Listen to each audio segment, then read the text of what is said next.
let's kick it off. You guys, welcome our guest, Dylan Selterman. Hi, thanks for having me. Thanks so much for being here. Right on. I'm so excited to talk about dreams. It's one of my favorite things to talk about. I often get angry at people for doing things in my dreams that they didn't do. And I think a lot of people also have been having crazy dreams recently. That's for sure. And science supports your experience of getting mad at people for things that they did in your dreams. Really? I'm not the only one? This is a thing. Yep. Okay, cool. Yeah, I used to get like very angry. There was one dream I'll never forget in high school where all of my friends ganged up on me. And then I looked to my one friend and I was like, Katie? And she was like, you're on your own, bitch. And I didn't talk to her for a week. Wow. So why do we do that? Well, I have studied this a little bit. This was one of the findings in my dissertation research. Okay. And I wasn't actually studying friendships, but I was studying close romantic relationships and found that when people had dreams where they had some kind of conflict or betrayal, like an infidelity in the dream, even if the partner did nothing wrong, there was some lingering effect the next day. There was some, conflict or less feelings of love and intimacy. And so this appears to be a thing that's, happening to at least some people. As for why, I think there's not really one specific clear explanation for that. These just died. I knew he didn't charge this. I'm getting my other headphones. No worries. So what's funny about this headphone situation is literally this morning, Ben woke up and was like, I had this dream that you bought me a pair of earrings. And I was like, wait, what? And they're like, this pair of earrings that I recently received. He's like, yeah, you bought me these earrings and you showed them to me in front of all of our friends, like in a car. And so in front of all of our friends, I was like really happy. And I was like, oh, thanks so much for the earrings. And he's like, but then I got home and I just like kind of like put them somewhere. And then you were like, hey, Ben, where are those headphones I got you? And he was like, what? And I was like, those things I got you, they were headphones, like silver headphones. And he's like, oh, fuck. So what does that dream mean? I mean, it could just reflect a mix of things that people are experiencing while they're awake. There's this idea of the continuity hypothesis is that we generally dream about the things that we experience while we're awake, but it can be a little mixed up and jumbled. So that can explain, how these bits and pieces and elements of our daily life get into our dreams. And sometimes there's a little bit of a lag. So there's at least I think one or two studies showing that when we have something that we experience in our lives, we can dream about it, that night or like a week later. And it doesn't seem that it's one way or the other, but it's probably the case that our minds are trying to figure out what is important and what's not important, and then some stuff gets filtered out, but then it might reappear. Headphones are important. Yeah. And earrings are also important. But initially when he started telling me about the dream, I was like, oh my God, I bought you earrings? Like, that's so cute. But yeah, so I've been, I think me and a lot of other people, a lot of companions that we've asked this question to have been having like crazier dreams during COVID. Yeah. And I know that that's something that you have looked into. Can you like kind of tell us about that and like why this is happening? Yeah. I mean, I've had these dreams personally. Like I had the COVID antibody test like a month ago, and I was dreaming about getting the results. Like it was, permeating into my dreams. I've had social distancing dreams where I've tried to like keep away from people on the street. I've had dreams where I like accidentally touched my face with my hands that weren't clean, and it's very common for people to have like very vivid dreams, and think about the stuff that's changing in their life. Yeah. And that there's been such tremendous change in people's lives. So it makes sense that our dreams would reflect that, and that we would be trying to navigate this new world we're in. So see, I feel like I've been having dreams that have swung the other way, where like I haven't had any social distancing dreams. I haven't had any like corona based dreams. okay. Like I'm more social in my dreams. I'm having sex with tons of people in my dreams. Like I'm cheating constantly. I am like, no offense to Ben, love him. I wake up feeling guilty every morning that it happens. Or I've been having a lot of fighting dreams. Which might just be like we're in a climate where a lot of people are fighting right now. Right. But like the way that a lot of people have joked about this online, but the way that like if I can't like watch porn or TV now without being like, don't touch each other, like that hasn't made its way into my dreams yet. Like in my dreams, corona does not exist. Like we're in a world where I'm like having orgies and traveling and like a lot of scary. Remy, I think we're like having the same dreams too. Are we? Yeah, Virgo connect. Corona has not affected my dreams in that like my dreams are but has they made corona, them but it's made them crazy. Yeah. Especially, well, in Israel, we haven't been in lockdown. Yes.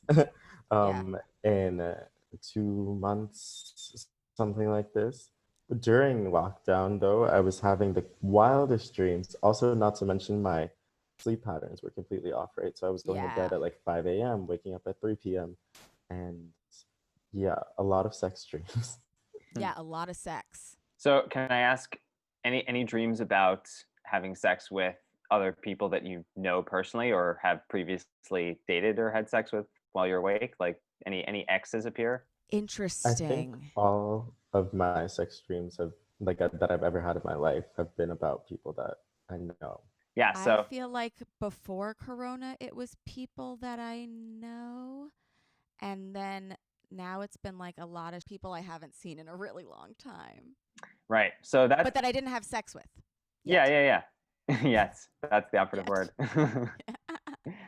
So that's actually pretty telling because, and I think that's common. We're having dreams about the people that we know, but we're not having physical contact with. And that can include people we haven't seen in a long time, as you said. It can include exes, could include friends. And so the sex is, sex is something that we do. And talking and catching up is something that we do, and playing sports or watching sports or whatever it is. And sex is just another one of those activities. So I actually don't think it's that weird that people are having lots of sex dreams if mostly we're having dreams about people that we know and perhaps we're intimate with at some point. The fact that we're in this period of not just the pandemic, but also extreme forms of social isolation and quarantine, our dreams are prompting us to try to reconnect with people even at a distance. Yeah. So all the stuff in your dreams about people that you know and perhaps people that you love is probably a reflection of that. Yeah, and then in the morning you just have to call them and be like, "We had sex last night." I'm just gonna that would be so weird if I called any of those people. But just an aside, and then I want to get into your work at Dream Lab. When you dream about having sex with somebody who's not your significant other, what does that mean in a blanket statement, but what can that mean? Because I think a lot of us are like, oh, that means I'm a bad person. Like even the thought is like. Yeah, well, so good news, doesn't make you a bad person. And that's totally normal. I mean, for most people who are not having lucid dreams, they're not having control of any part of their dreams. So if something happens in your dream, there's little reason to feel guilty about it. I think we're at a point in our culture, not just in America but around the world, where I think people are becoming more and more comfortable with the idea that okay, my significant other, I'm going to think about other people and maybe think about them naked from time to time, and that's okay. Like that's not a big deal. I mean, even if you have a sexually exclusive or monogamous relationship, you might have dreams or have fantasies about others, and you might even share them with your partners, and maybe you'll laugh at them, or maybe you'll enjoy them together. Like there's all kinds of possibilities there. And so the dreams might just be a reflection of that. And it doesn't, like you said, it doesn't necessarily mean a specific blanket thing for everybody. That being said, I think there is the possibility for some people in some situations, especially if the relationship is not going well and they're constantly having dreams about some other specific person that they're like really strongly in love with, that's definitely a possibility. It's not, you can't necessarily know just by hearing someone say, I have sex dreams occasionally about a person other than my partner. Like that Totally. That doesn't necessarily mean anything. Yeah. So I have a question. You mentioned that you were like talking about folks who don't lucid dream mostly. Right.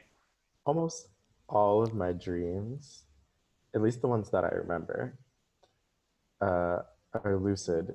What? At some point. So let's go over lucid dreaming a little bit. So lucid dreaming is when you are aware that you are in a dream and you can kind of control it, at least to some extent. It's Inception. Yeah, like Inception, right. Exactly. Everybody learned about lucid dreaming in Inception. So you're saying you have those like regularly, all the time? Like you can control what's going on in your dreams constantly? I'd say since about like puberty or so. Oh, that's so horny. I love that. I have like I have a lot of control in my dreams. I'd say that doesn't mean that I don't have dreams. Okay, so when we're both having sex with a lot of people in our dreams, like I'm doing it by accident, but Gavriel's just going out and getting it at night. So not necessarily. Usually what happens is like when some sort of like intense sensory thing happens in a dream that I'm not controlling, then I become then like, you aware can snap of it. into it. Right. Yes. Right. And I don't know what the like science is behind that. Like perhaps it's because it's like connected to something like a physical reaction in the body or something like this. Yeah, I get what you're saying. That used to happen to me when I was younger. It would happen that something extreme would happen in the dream, and a part of my consciousness was like, wait, that can't be right. I must be dreaming. And then I became more aware and had more control over it. I rarely have those types of dreams now. I think mainly because my sleep has changed since my wife and I had a kid. So we are definitely sleeping less than we would like, and our sleep schedule is definitely like kind of all over the place. But okay, so that's very interesting. So then you're having at least part of your dreams be lucid, and that's actually what a lot of people who regularly have lucid dreams will report. They'll say that, they train themselves to recognize something that's either off or weird or extreme, and then they realize they're dreaming, and they can have a little bit more control over it. So that's pretty good for like nightmares, actually. It can be great for nightmares if you can snap out of it. Yep. And there's ways to train yourself with various like mnemonic device strategies. You can train yourself to recognize when you're in a dream. I've tried some of them, and they actually haven't worked that well for me. Like supposedly it's difficult to read fine print in dreams, so you can kind of train yourself to recognize that. But I've read things pretty clearly in my dreams, so I guess that didn't work for me. But there's other kinds of mnemonic devices that you can use to kind of train yourself. Interesting. See, okay, I feel like lucid dreaming is like dreams 401. Right? Like everybody wants to get there, but your current work at the Dream Lab is the science of sex dreams and how can they affect our real life and relationships, right? Yeah, I actually haven't done that much research on sex dreams specifically. I found in the study that I alluded to earlier that sometimes people had sex dreams, and there wasn't a specific thing that happened the next day after people had a sex dream, but it kind of depended on whether their relationship was going well or whether it was not going well. And we have various survey measures of things like satisfaction and commitment, which are indicators of how things are going. And if people had a sex dream with their partner and the relationship was good, then they reported having more feelings of love and intimacy the next day. But if the relationship was not going well, you saw the exact opposite. You saw the sex dream was associated with less love and intimacy the next day. Now, I don't know exactly why that was. My pet theory, my working hypothesis is that when people have dreams that have some sex in them, the sex could be good or not very good, just like it is when we're awake. Right. And so it could be that the love and intimacy we experience is just a function of how good the sex was. And that's that has not yet been tested in any study, but that's just a working theory that I have. But dreams like mean something, right? Like I feel like ever since I've been dreaming, I've always been like, this means something. Like it has an indication in your daily life. Well, that something could be specific to you. Like, I think, if you go to any bookstore, or now I guess, if you're on an online bookstore, you'll see lots of books that are claiming to be these kind of dream encyclopedias. Like if you dream about a dog, it means If you dream about a forest, it means that.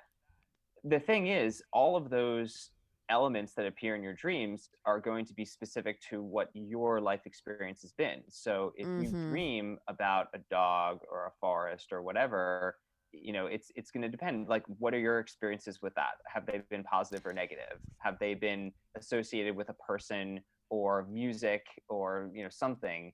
And then that's what it means. It means whatever your mind creates in terms of that meaning, which could be completely different from another person's meaning.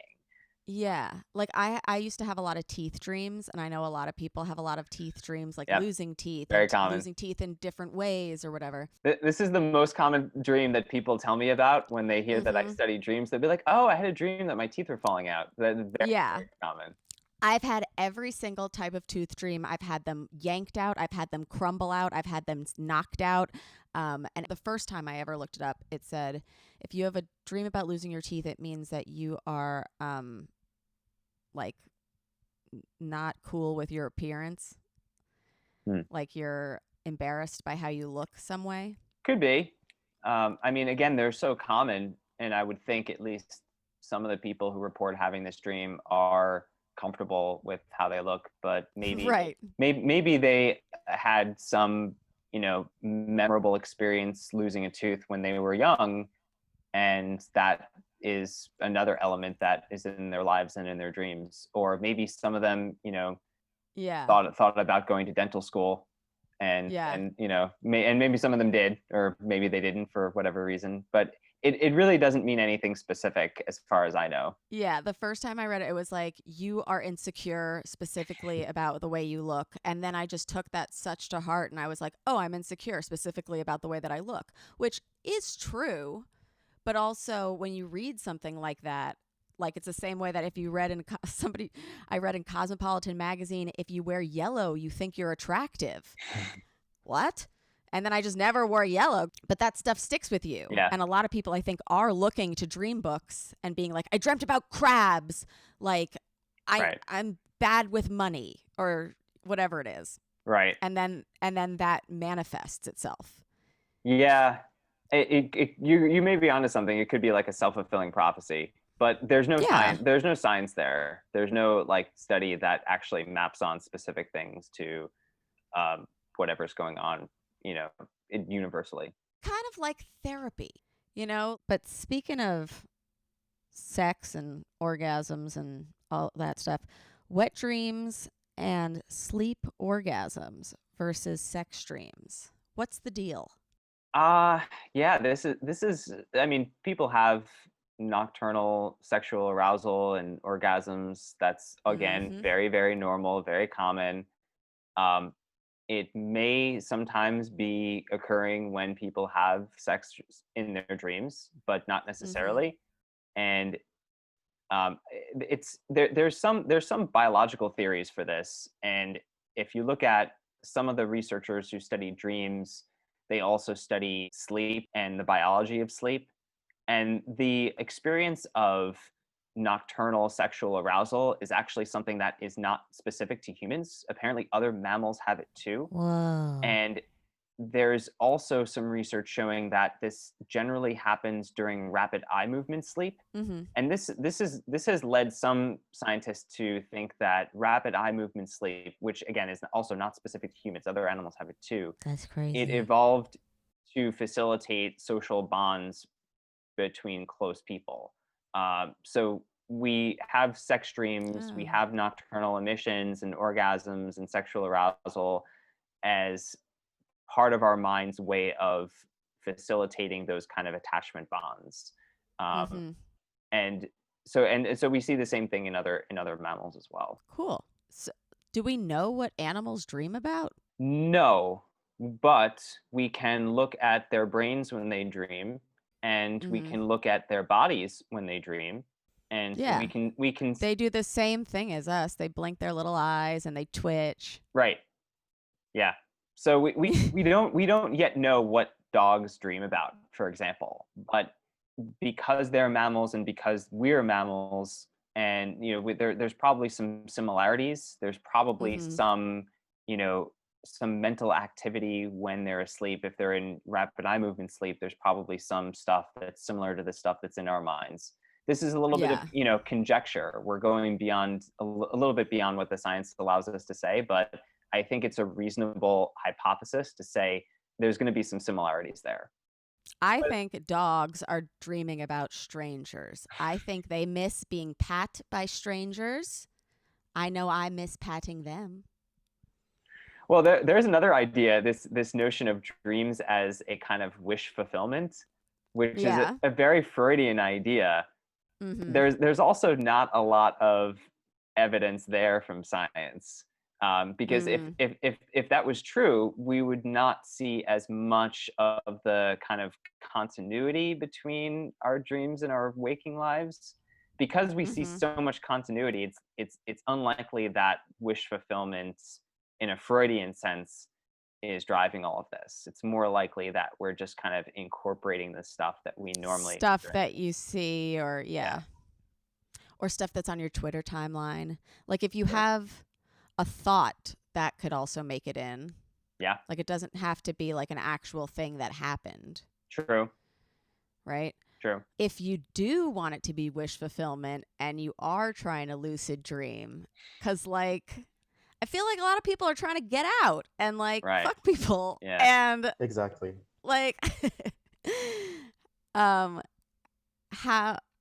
what's step 1 of lucid dreaming 101? Like, so I don't know that there's a step 1, but I think a lot of people will start out by saying I don't really remember my dreams, or I'm not even aware that I'm dreaming at all.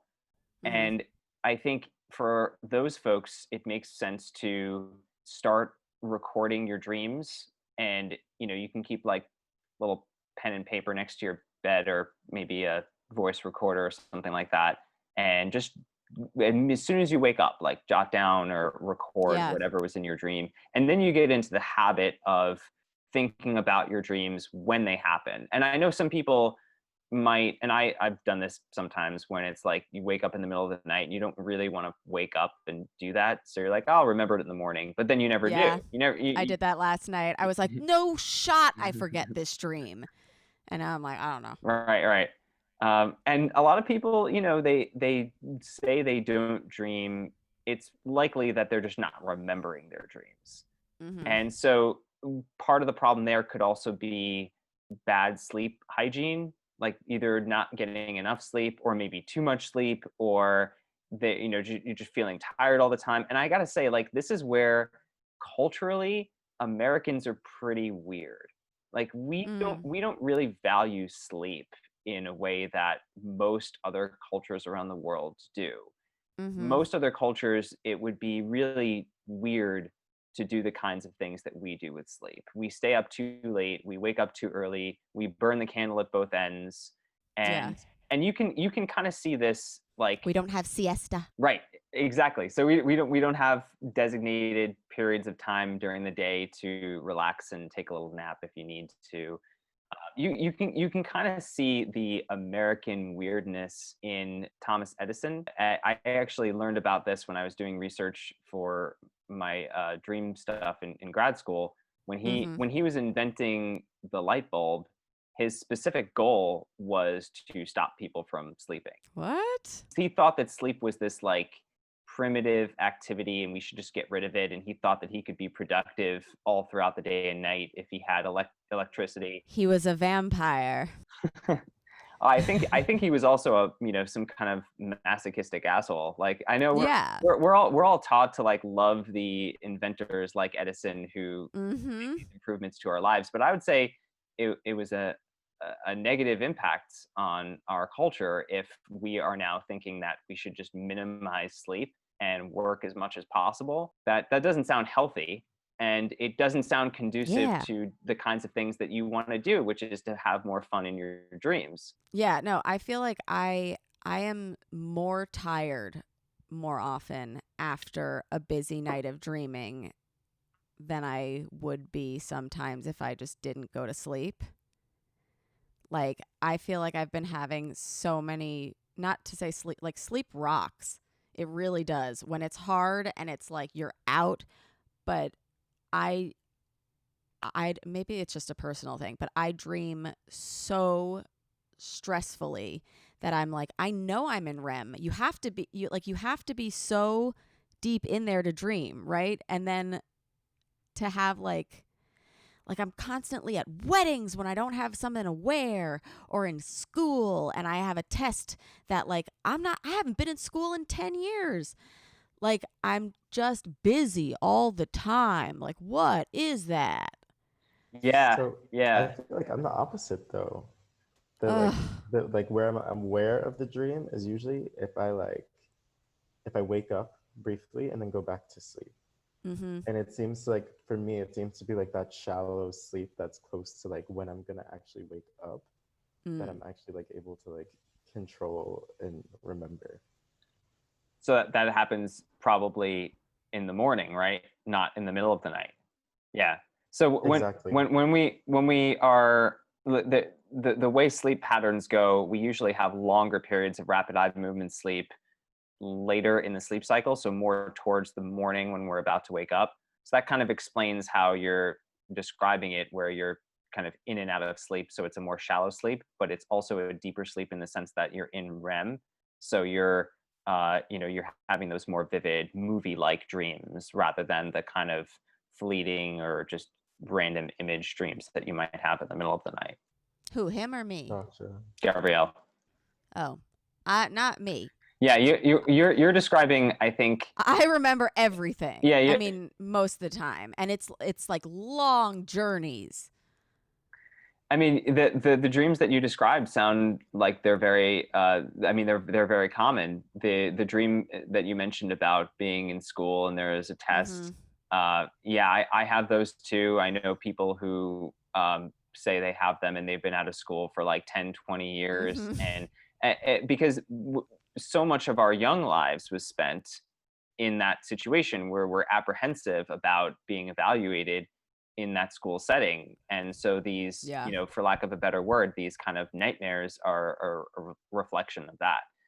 It's really a shame. Like, school, it's very damaging to people's well-being and their psyche. I'm a big proponent of school reform, in part for that reason. I don't think that it's a healthy environment. And that is in the traditional form. I think, there's some alternative schools. Learning is great. Yeah, learning is great, exactly. But like the place that you go to be compared to your peers every single day, like, there's a reason a lot of us are like, okay, I'm just going to be myself after high school. Yeah. Like, it definitely is a weird environment. And I'm curious to see how these kids who grow up being taught by their parents or being taught at home, because like a lot of these kids are going to get homeschooled during this pandemic. Yeah. And I wonder how they're going to grow up versus us.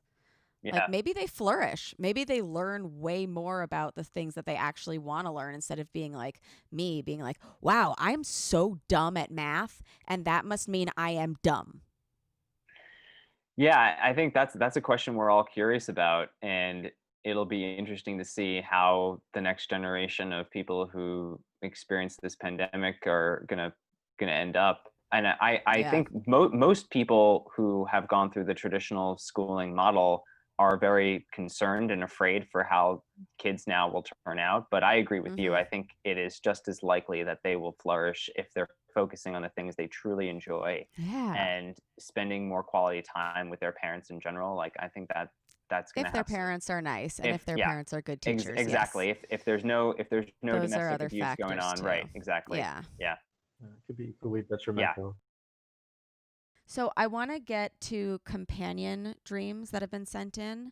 But first, I just want to talk a little bit more about Dylan's publication, Dreaming of You, which discusses how dreams about significant others with negative content like jealousy or infidelity can result in actual deterioration in real life relationships. That's happened to me. Yeah. So in that particular paper, my colleagues and I were looking at kind of day-to-day life and how, when, like you said, when you have some kind of conflict or jealousy or infidelity, that can spill over to the next day.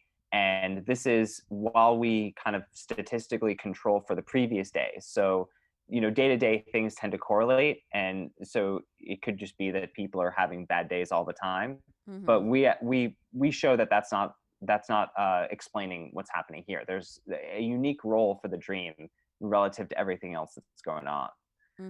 That being said, to your kind of to your point about, could this be detrimental to the relationship overall, or is it just you have a bad day because of the dream? That we don't really know. I mean, I know from the study that a few people did break up with their partners, and they said it was because of the dreams that they were having. Yeah. But that could be a self-fulfilling prophecy thing too. Certainly could be. Yep. So, but we did get, like, I used to think, because I used to have dreams about my ex cheating on me all the time or being with other people, and I would be like, I feel like my dreams are conditioning me to be prepared for like what's going to happen.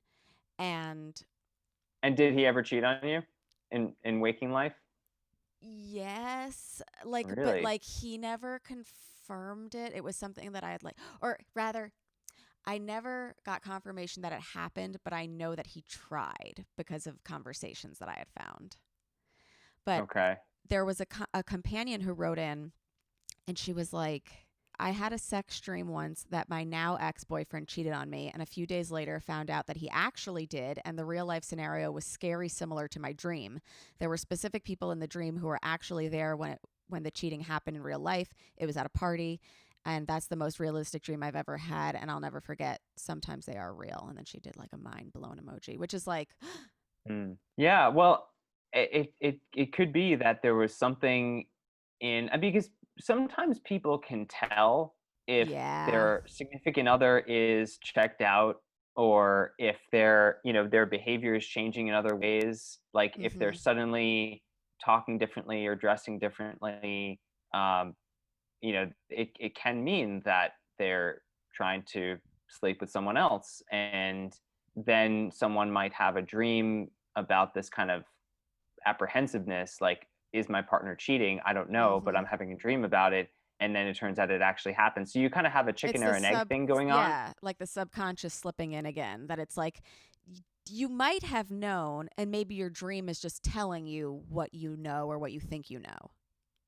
Right, but the thing is that just looking at the dream by itself, again, doesn't really tell you very much, because there are some people who might have those kinds of dreams due to an underlying insecurity that they have.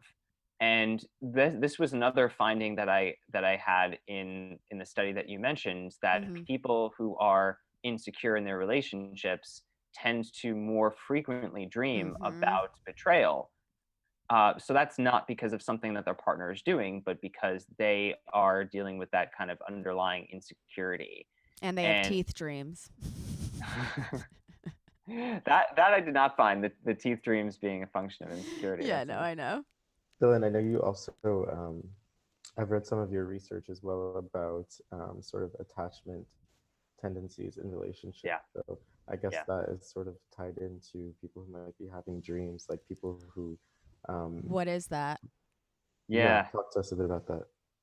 So yeah, attachment theory is something that behavioral scientists have been working with for a long time, and it is rooted in this idea that we form these emotionally significant bonds across the entire lifespan, and that starts when we're very young with our parents or whoever our primary caregivers are. Mm-hmm. And we form in these deep emotional attachment bonds to those folks who helped raise us, and that mental blueprint becomes the thing that is more or less your personality in relationships.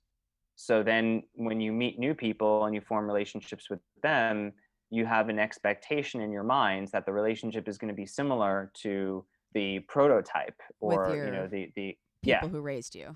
Yeah, exactly. Okay. So and this was actually, so my graduate advisor, my mentor Everett Waters, did this 20-year longitudinal study where he looked at how people are when they're babies, like when they're 1 year old in the lab with their parents, and then follow up with them 20 years later, and found a correlation between them. So these mental models that we have for relationships are pretty stable. They can change, they're not written in stone, but there is a significant correlation there.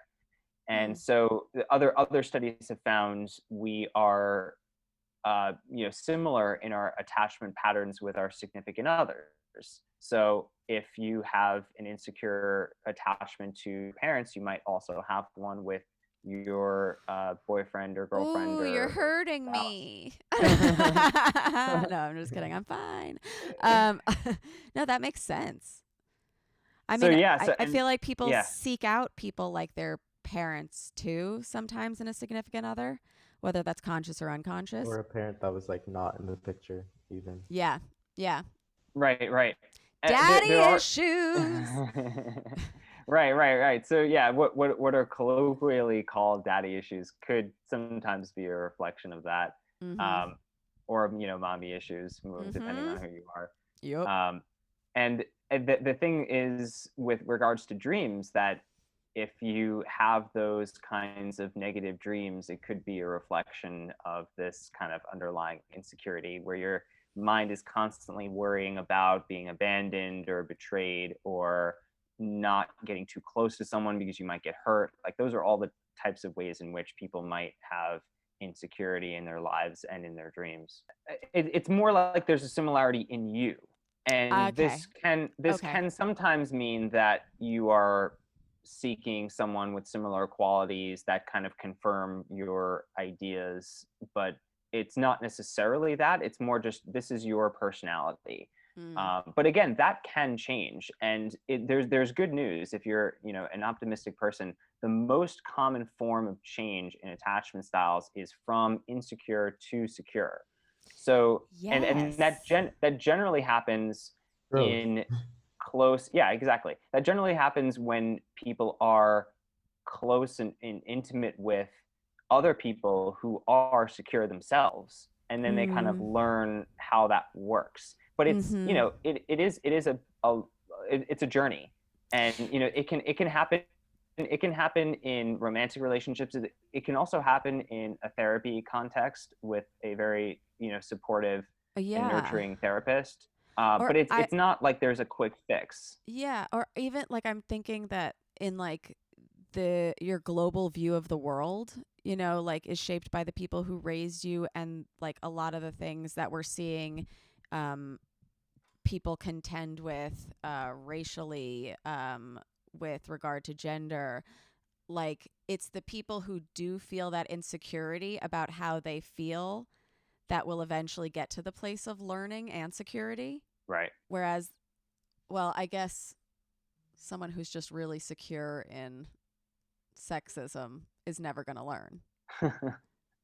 Like they're just like, That, yeah. yeah, it could be. I think there were some studies by some folks who looked at intergroup attitudes and Mm-hmm. attachment style, and found some evidence that, like you said, if you're more insecure in your relationships, you have less negative prejudice toward people in other groups. Mm. I would be interested to see how well that finding replicates in other cultures and other contexts. But I think there's at least some preliminary evidence to suggest that that might be there. It could also be the case, as you said, that if you are very secure in a worldview that is more biased, that that's just it, and there's not necessarily going to be a progressive growth in terms of intergroup stuff. Yeah. Do we want to get to companion companion dreams? Their dreams. Yeah. So we asked them for sex dreams that they've had and weird ones that they've had. Do we want to start with sex or weird? Or both? Or both. Yeah, no, some people have had weird well, there was one girl who was like, I keep dreaming about hooking up with my friend and we've never hooked up. Isn't that weird? But I think we've already covered that one because it's like you're just dreaming of people that you don't see often anymore. So, oh my God, I've been having this repetitive dream. Yeah, reoccurring. Yeah, reoccurring. Yes. Yeah. About not even a friend, like an acquaintance that I had in elementary and middle school, who like kind of bullied me actually a little bit. Wow, you guys are about to get deep into my like. Okay. Psychology. Okay. Ooh. So like I found this person like very attractive, but like we were never close, and like I said, they would bully me. I keep having like this sex dream that we are having the most amazing sex I've ever had in my life. And I've never had an orgasm in sleep before, except for like when I've had this dream. And it's driving me literally insane. I have not talked to this person in years. I don't even know like what they're doing in their life. Oh my God. Dylan, what does it mean? It's a lot. Yeah. I'm honestly not sure. It's rare that people tell me that they have, sex dreams about someone with an actual orgasm too. Well, that actually is not as surprising. I mean, that can happen. Okay. I think the surprising part is just like the way you framed the initial interactions you had as very negative, like he bullied you a little bit. That's that's the part that I mean, usually people don't fantasize about having sex with people that they have a negative interaction. Let me tell you something about queer men, because this is actually because it manifests itself in awake life too, right? Right. A lot of queer men were bullied as children, right? Particularly by straight men, whether they're like in their families or people close to them or friends at school, whatever. And so it sometimes manifests itself in this sort of wanting to fuck those men. Yeah, exactly. And I was like, is this like me trying to like compensate for the fact that this person was like horrible to me as like a child? Yeah, or like reclaim like being like, no, I fuck you. Like, no, we do nice stuff together. Yeah, maybe. We don't make fun of each other. We do nice stuff together. That's really interesting. I think that should be the next study is sex dreams about people in that context. Fucking your bullies. Sign me right, up. Right. Mm-hmm. Yeah, right so I'll start with some of the companion ones. A lot of them have been having orgy dreams. Same. Never had an orgy in my life. Gavriel's having orgies too. Amazing. This is a tooth dream, but different. I dreamt about having sex with my dentist on the chair, and I'm scared to go to my appointment now. I think that's another one of just people that you're accustomed to seeing that you're not seing anymore. Right? It could be. Yeah. It could be. I wonder how much pornography that person consumes, because there's always these like fantasies about having sex in places and with people that you wouldn't normally have sex with, like library sex, or just you're having sex with a doctor or a nurse, or in this case a dentist, like that. Yeah. It sounds like a more pornographic fantasy. So true. So that could be it. Or she has a really hot dentist like me. My dentist Right. is so fucking hot. I would pay to lucid dream about fucking him. This girl says, not a sex dream, but I dreamt I nip slipped my high school boyfriend's dad, and he was into it. Well, the clothing falling off dream is, that's pretty common too. Yeah. You're out somewhere, and then it's like all of a sudden you don't have pants or something, and that can be very embarrassing. And that, like the teeth falling out dream, it's kind of a very common thing to lose clothing when you're in public. Yeah. That's those wedding ones, my nightmare dreams. I'm always nude. It is so annoying. And again, this could also be a reflection of culture. I mean, anytime there's some big celebrity who flashes a little bit of skin, it's always like it gets international attention, and sometimes presents as like a scandal, like the Janet Jackson's Super Bowl halftime show. Yeah. So it could be like everyone now is apprehensive about some kind of embarrassing moment. Can we talk about that, by the way, though, too? She had a pasty on. That was planned. Yeah. What are we talking about? Like, that was a great moment. It was not a slip. It was planned. And Justin should have gotten just as much flack because it was a planned performance. And nobody should have gotten flack. It was fantastic. I remember it very clearly. I remember it very clearly. I was in like 3rd grade. Okay, stop it. Stop it. All right, wait, some more gangbangs. I was gangbanged by the cast of Friends. I dreamed I had a foursome with three of my favorite male actors. And I have a boyfriend, but I keep having random lesbian group sex dreams about girls I don't know. Just so much group sex. I love it. Yeah, well, the celebrity one, the cast of Friends, that also is a little bit unsurprising considering that people are watching a ton of TV. Yeah, people are probably binge watching that show specifically and other shows like it, and just generally fantasizing about celebrity sex. That's one of the most common sexual fantasies. In fact, I'm going to refer you to a book written by my colleague Justin Lee-Miller called "Tell Me What You Want." It's all about sex fantasies, and he does this. It's an overview of a very large study, and fantasies about attractive celebrities are like at the top of the list. So it's unsurprising to me that would permeate into people's dreams too. Yeah, I really want to lucid dream having sex with Robert Pattinson. That's like my ideal. And I've binged all the Twilights, and I watched Harry Potter 4, and it still hasn't happened. Meanwhile, we're watching Frasier right now, and Ben wakes up every morning being like, last night we were planning a dinner party. See, if that were me binge watching Harry Potter, I would just dream about being a wizard and like casting spells. My dreams are just way too vanilla. I have a question. No, that's fun. Yeah. It is fun. So I don't remember where I read this, but I read somewhere that if you are sleeping on your stomach, like face down, that you're more likely to have a sex dream. I don't know how true that is. Huh. What do you know about that? What do you know about that?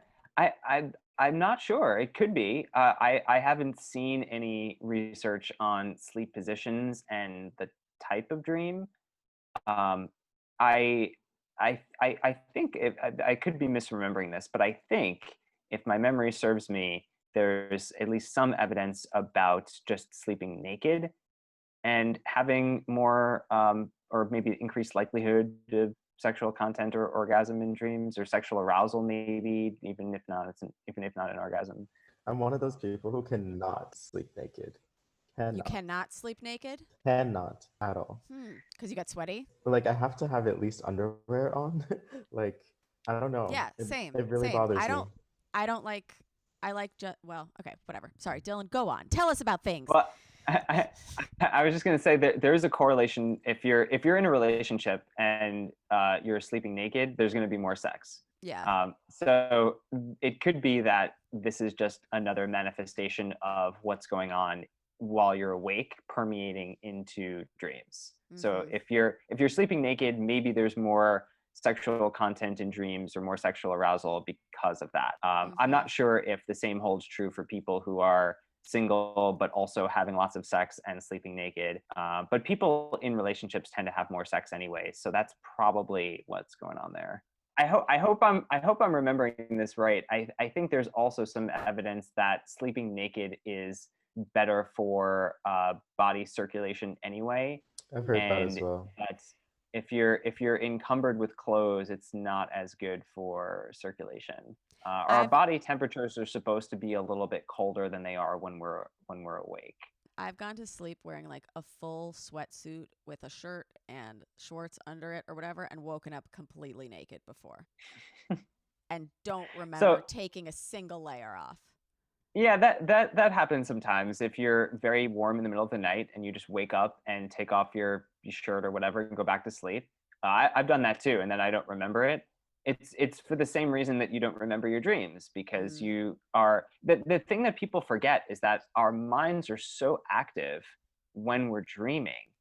And it's like your mind has to get back to work, and then some random thing that's probably inconsequential from 5 hours ago, you're just not going to remember it. Yeah. And the same would be true during the day. Like some random, thing that you did 5 hours ago, you're not going to remember either, because your minds are so busy throughout the day. So it's the same when you're asleep.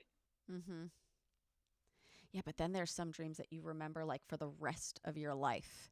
Or like there are dreams that like, I had this reoccurring dream when I was a child, and it was like very witchy and very cool. Like I was going into this like witch's lair and stuff, and I hadn't had that dream until like a year ago again, and I was like, I'm back here?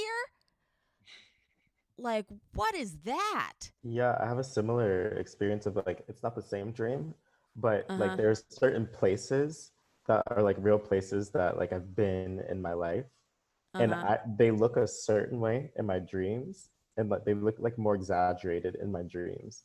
But they'll like, always look that way in your dream. But they'll always look that way. Yeah. In my dream. Yeah. Like this witch layer is like like I know what it looks like. Like it's not what you're picturing. It's like a lot of staircases, and then it kind of looks like a science lab. And like they're very high-tech witches. It's very exciting.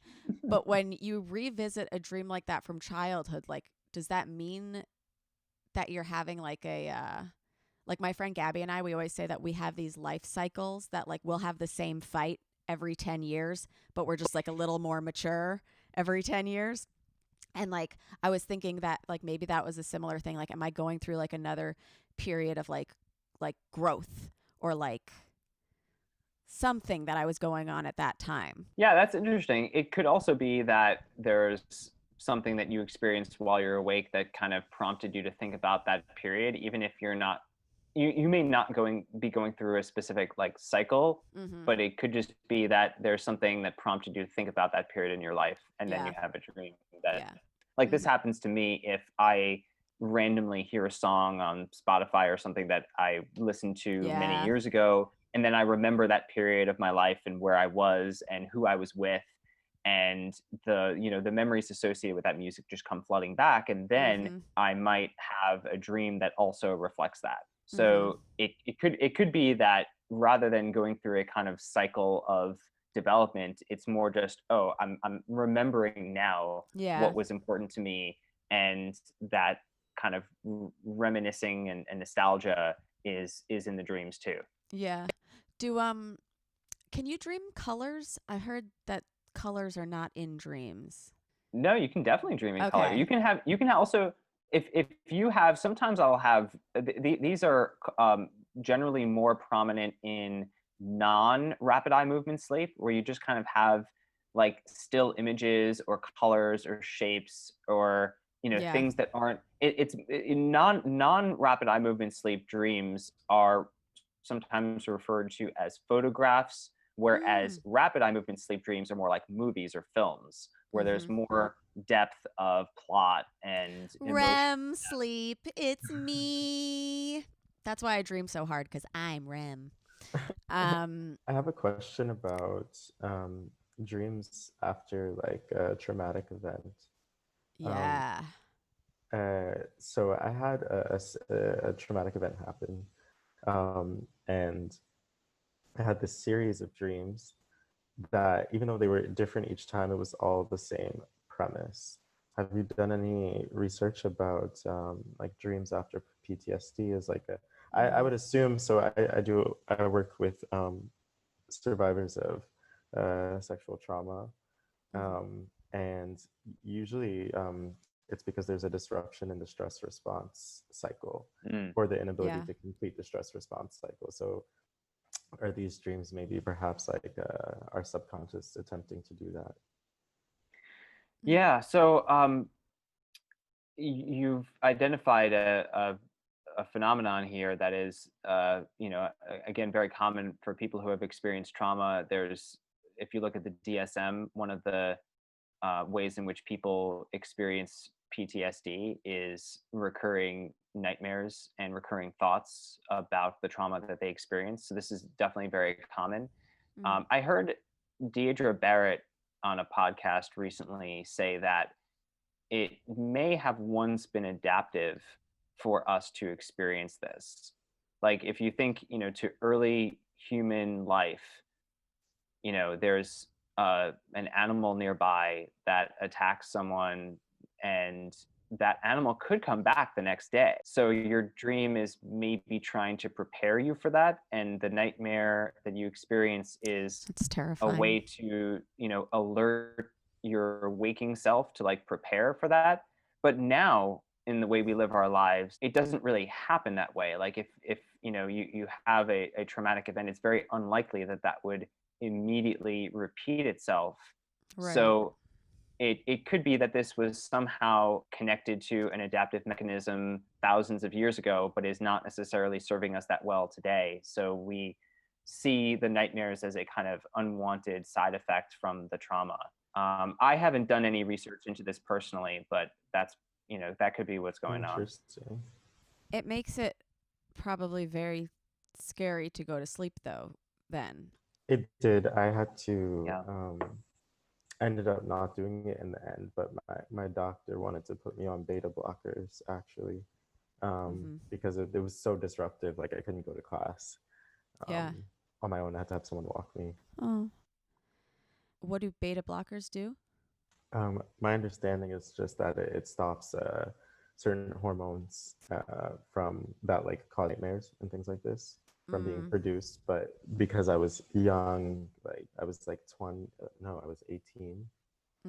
He was just like, because you're still growing, I don't think it's like a good idea. But what was the thing that eventually like helped you? Trauma therapy. Yeah. Okay. Yeah. So if any of our humans are going through something, you've had a trauma, or you're going through one now, therapy is very, very important and highly recommended. And I'm actually very proud. I had a companion slide into the DMs the other day, and she was having a real rough go at it, and she really wanted to not be here anymore, and nobody understands that more than me. And her and I, in that conversation, convinced each other to do therapy again. And so, yeah, it was like a very helpful situation for both of us. And I know a lot of you are young and you have to ask your parents. And when you do have to ask your parents, just know you don't have to tell them what has happened to you. You just need to go to your most sensitive parent and say, something is going on with me, and I really would like to talk to somebody about it. And I'm not ready to talk about it with you yet, but I would really like the opportunity to speak to someone and heal myself. And I don't guarantee they will say yes, because I don't know your parents, but I think that's the best way to go about it. And if they say no, then come to me and we'll figure something out. Like we're even down to set up funds from other companions where we can raise money to get you like online therapy and stuff, because it's important. And especially right now, like if you're on lockdown, like people's mental health is really, really struggling. Talkspace is a great resource as well. Digital therapy platforms. Talkspace, BetterHelp. And yeah, reach out to us if like you've exhausted all of your options, because we'll help you. We like you and we want to heal your brain. And yeah, like I'm busy in my sleep, but I'm not having I mean, sometimes I'm having physical fights with people, but I can't imagine having a trauma recently and not wanting to go to sleep. As we were saying, sleep is so important. It's so good for your health. Getting good sleep is going to make you have a better day. So yeah, if something's going on, go to therapy. And also maybe don't try to analyze your dreams by yourself. Because like, as we're finding out, like I've been thinking for years that I'm just an insecure bitch. And maybe I just don't like my teeth, like, right. Yeah.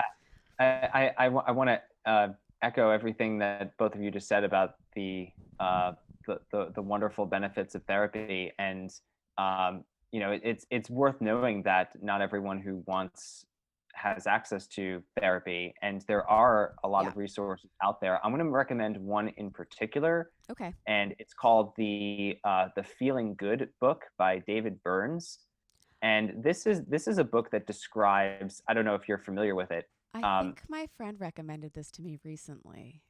All right, good. Yeah. Then your friend is onto something. I mean, this is basically a toolkit for anyone who's interested in learning and practicing cognitive behavioral therapy techniques. Yes, CBT. So, CBT, that's right. I need.